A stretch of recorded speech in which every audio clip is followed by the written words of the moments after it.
5,000 years ago, someone stopped stirring a pot and decided to write it down. Why?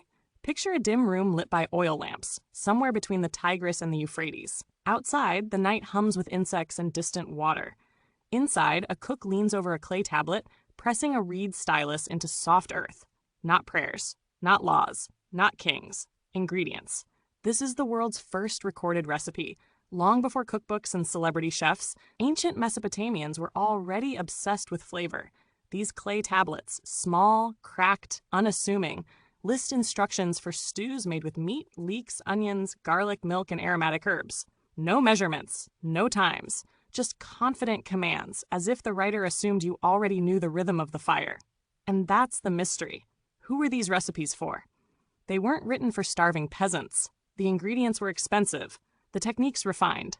Historians believe these dishes were prepared in palace kitchens or temples, cooked for gods, kings, or elite banquets. Food wasn't just survival here. It was power, ritual, and memory. Midway through decoding these tablets, scholars realized something unsettling. The recipes don't explain themselves.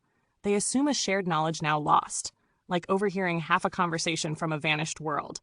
Cook until done. But done how? Over what kind of flame? In what kind of pot? The tension deepens when you imagine the cook themselves. Not a nameless servant, but a professional. Someone trusted with rare spices, sacred meals, and the health of rulers. Someone who understood that flavor carried meaning, that a stew could honor a god or insult one. Modern chefs have tried to recreate these dishes. Some describe them as rich, comforting, surprisingly familiar. Others say they taste strange, almost alien. Both reactions matter because food is a language, and this is one of its oldest surviving sentences. As the story builds, the clay tablet stops being an object and becomes a voice.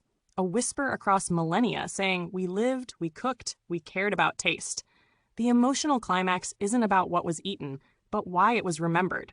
Wars erased cities, empires collapsed, names vanished.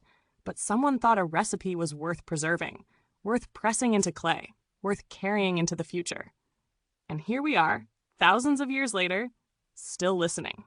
The next time you follow a recipe, think about that ancient cook by lamplight, hands dusty with clay, fire crackling nearby. Across 5,000 years, you're doing the same thing. If this story stirred your curiosity, please like, share, and subscribe, and leave a comment below about the oldest food tradition you've ever wondered about. It helps the channel grow and keeps these ancient stories alive.